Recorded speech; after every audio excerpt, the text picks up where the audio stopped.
السلام عليكم. عمرك قبل كده تخيلت انك ممكن تتكلم مع اي حد وفي اي مكان من غير ما يكون عندك اي نوع من الخوف؟ تكون بتعرف تتكلم مع شخص او مجموعة من الناس من غير ما يكون عندك اي مشاكل، وتكون عارف ترد على اي شخص في اي وقت حتى لو ما كنتش محضر للسؤال اللي هو بيسأله. والاهم من كده انك تعرف تعمل كل ده بسهولة وكمان تجذب الشخص اللي قدامك. بعض الناس عمرها ما تتخيل ابدا انها ممكن تكون من النوعية دي، وعلشان كده في الفيديو ده هنتكلم عن اهم الخطوات العملية اللي هتساعدك انك تتكلم قدام الناس بكل سهولة وجاذبية. يلا بينا نبتدي في موضوع النهاردة.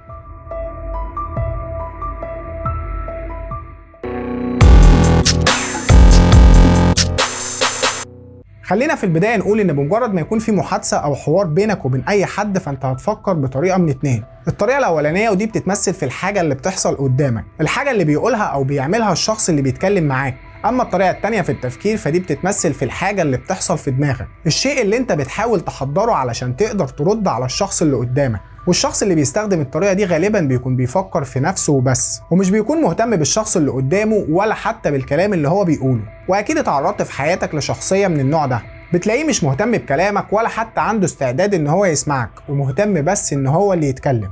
ناس غريبة جدا. والكاتب بيقول ان كل ما الشخص زاد قلقه في الكلام مع الشخص اللي قدامه كل ما استخدم الطريقة التانية، وكل ما فكر اكتر في الكلام اللي هو عاوز يقوله وفكر في انه ازاي هيرد. لو جه وقت عليك واصبحت النوع ده من الناس فده بيخليك مش قادر تتكلم براحتك، بتكون مش قادر كده تتكلم بانسيابية وسهولة مع الشخص اللي قدامك. ولو فضلت قاعد جوه راسك وتفكيرك في الحاجة اللي انت عايز تقولها هتكتشف في النهاية انك ممكن تعك الكلام اكتر، وعمرك ما هتقدر تتكلم بجاذبية او بطريقة احسن مع الشخص اللي قدامك. وعلشان كده الكتاب ده بيركز على خطوات مهمة جدا تساعدك في ان انت تتكلم بجاذبية وتطور من مهارة الكلام مع الناس. الخطوة الاولى اللي هنتكلم عليها النهاردة وهي تطبيق مبدأ الارتجال. المفروض تكون عارف المبادئ الاساسية للارتجال، بس لو مش عارفهم مش مشكلة، انا هقولك عليهم. الارتجال بيكون ليه بعض المبادئ، 4 حاجات بيتمثلوا في العفوية والذكاء الشعوري والمتعة والسهولة.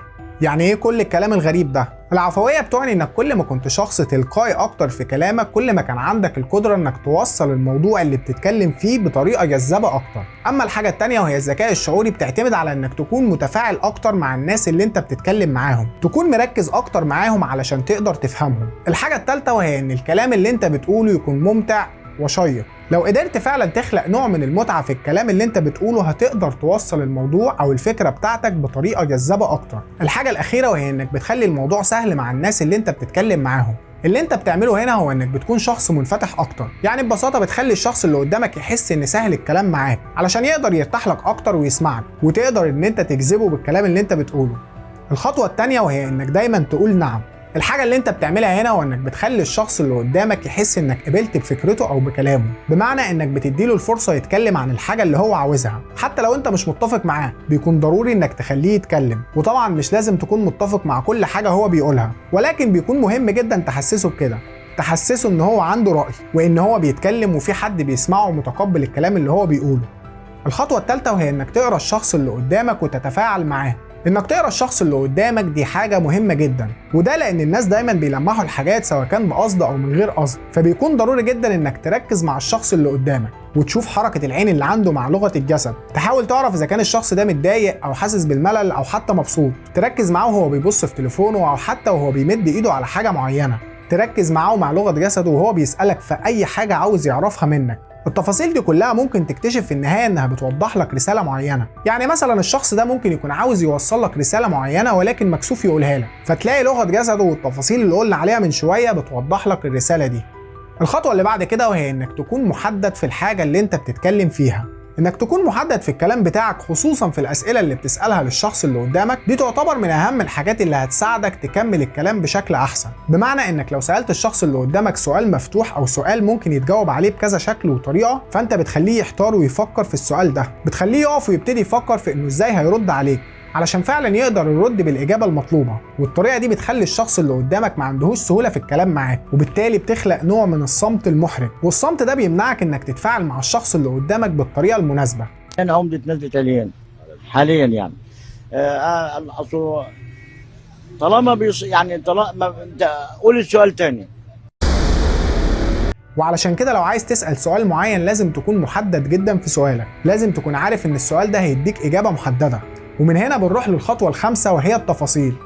التفاصيل دي تعتبر من الحاجات المهمة بينك وبين أي حد، خصوصا لو أنت بتحكي قصة أو موقف أحداثه شبيهة للقصة. دايما التفاصيل بتوضح حاجات كتير ممكن تكون غايبة عنك. مثلا في قصة اللاعب أحمد رفعت الله يرحمه، كل الناس كانت فاهمة إنه توفى في الملعب بأزمة قلبية نتيجة للإرهاق أو المنشطات زي ما كانوا بيقولوا، لكن بعد ما عرفنا تفاصيل أكتر من خلال وكيل أعماله وبعض الناس التانية، الموضوع اختلف تماما والناس كلها تعاطفت مع اللاعب بسبب تفاصيل الحكاية، واللي خلتنا نتعلق أكتر بالأحداث اللي كانت قدامنا. كل ما استخدمت تفاصيل أكتر كل ما كان عندك القدرة إنك تأثر في الشخص اللي قدامك، كل ما كان عندك القدرة إنك تجذبه أكتر ليك وإنه يركز معاك.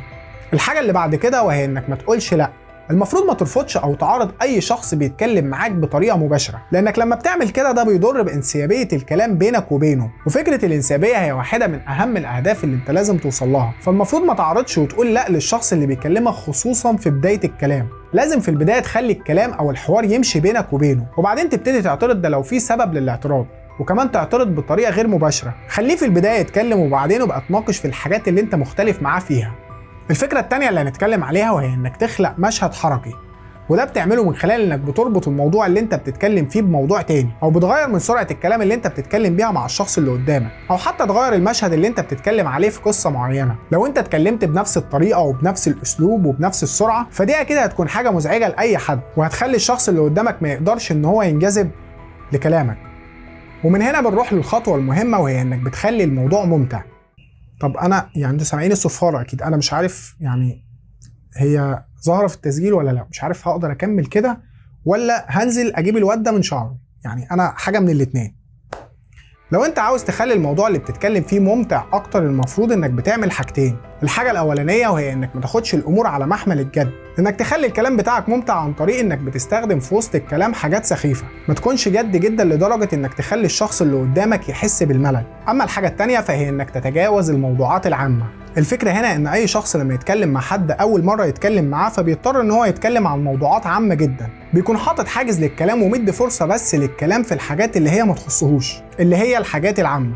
اما الناس اللي بتقدر تكون صداقات في كل مكان هم الناس اللي بيقدروا يتكلموا مع اي حد كانهم فعلا اصدقاء. فعلشان تتكلم بجاذبيه مع اي حد من غير ما يكون في حاجز بينك وبينه، تكون قادر تتكلم في مواضيع مختلفه وتتجاوز الموضوعات العامه.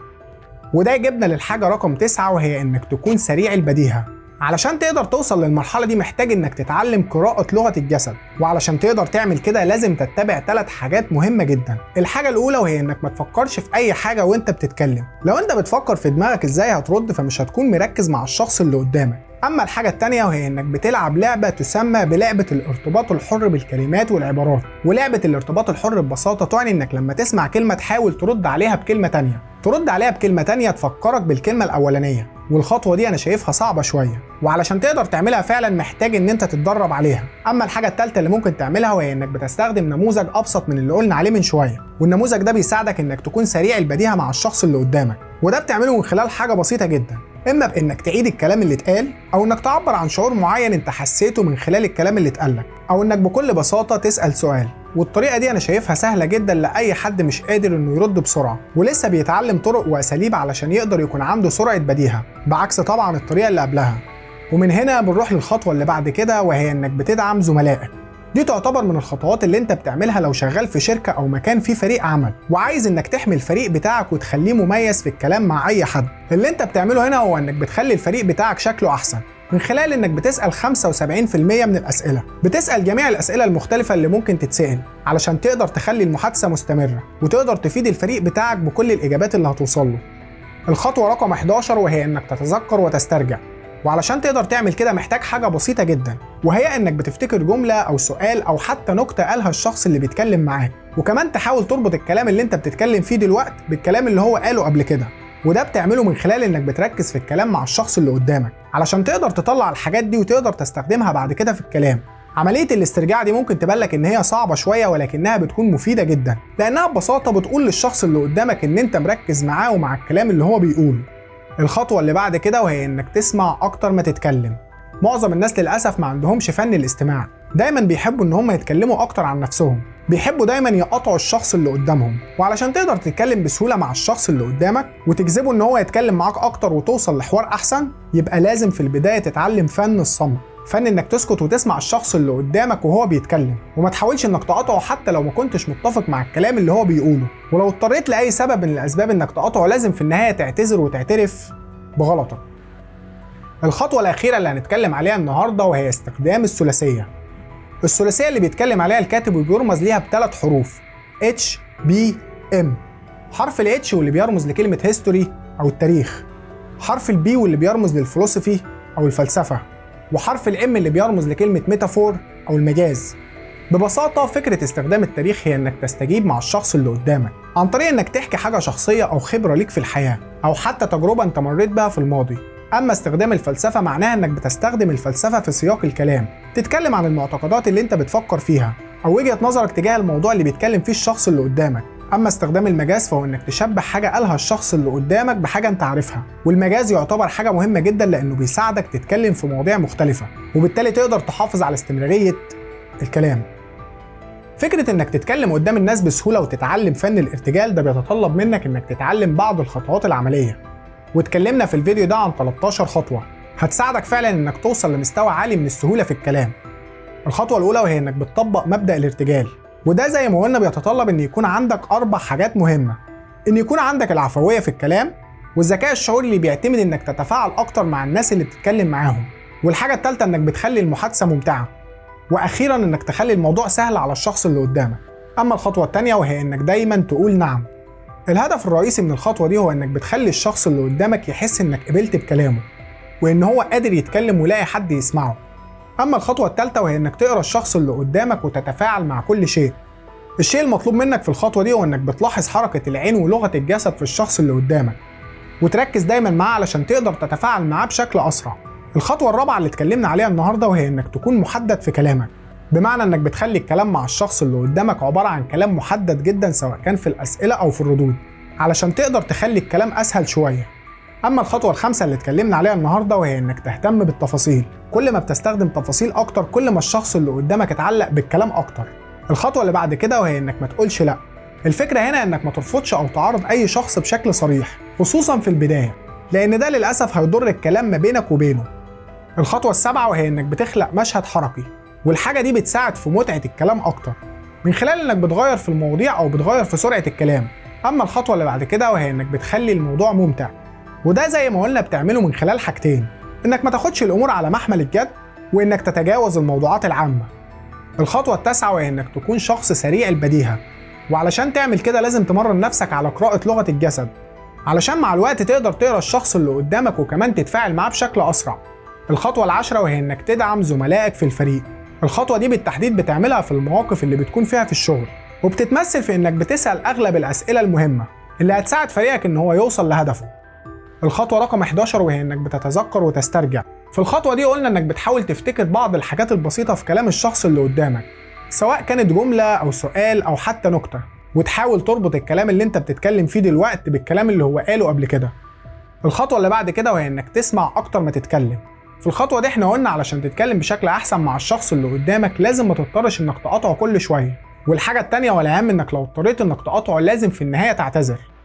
الخطوه الاخيره اللي اتكلمنا عليها النهارده وهي انك تستخدم الثلاثيه، تستخدم التاريخ والفلسفه والمجاز علشان تقدر تحط لمسه ابداعيه على الكلام اللي انت بتحكيه.